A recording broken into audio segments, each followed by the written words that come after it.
আসসালামু আলাইকুম। আশা করি আপনারা ভালো আছেন। আলহামদুলিল্লাহ আমিও ভালো আছি। তো আজকে আমি আপনাদের সামনে যে বিষয়টি নিয়ে হাজির হয়েছি সেটি হলো বাংলাদেশ পুলিশ কনস্টেবলে যোগদান করার পরে একজন পুলিশ সদস্য কতদিন পরে বিবাহ করতে পারবে। অনেকেই আমাকে এই প্রশ্নটা করেছেন যে ভাইয়া কতদিন পরে বিবাহ করা যায় বাংলাদেশ পুলিশ কনস্টেবলে যোগদান করার পরে। তো আমি আপনাদেরকে বলবো যে একজন পুলিশ কনস্টেবল চাকরিতে জয়েন করার পরে তার চাকরির বয়স যখন 2 বছর হবে তখন সে বিবাহ করার জন্য আবেদন করতে পারবে। অবশ্যই কর্তৃপক্ষ তার আবেদন মঞ্জুর করবেন।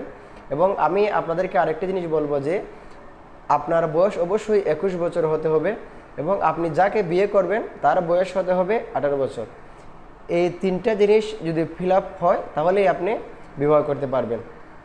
তো আশা করি আপনাদের সেই অনেকের যে ভুল ধারণা ছিল যে অনেকেই বলে যে ভাইয়া 6 বছর পরে 5 বছর পরে বিবাহ করতে হয়, আসলে এগুলা ভুল ধারণা।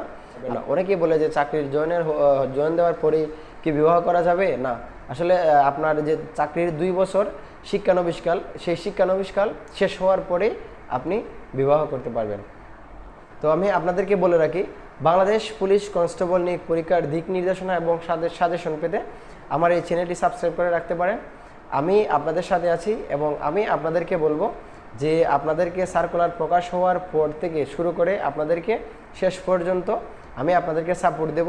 একদম ট্রেনিং সেন্টার যাওয়ার আগ পর্যন্ত আমি আপনাদেরকে সাপোর্ট দেব। আপনারা অবশ্যই চ্যানেল ফলো করবেন এবং আমার ফেসবুক পেজ ঘুরে আসতে পারেন। সেখানে আমি অনেক ইনফরমেশন এবং সাজেশনমূলক কীভাবে লিখিত পরীক্ষায় কীভাবে মাঠে আপনারা উত্তীর্ণ হবেন সেই বিষয়ে আমি ধারাবাহিকভাবে ভিডিও নিয়ে আসব। আপনারা অবশ্যই আমার পাশে থাকবেন। তো আজকে এই পর্যন্তই, ভালো থাকবেন। আসসালামু আলাইকুম।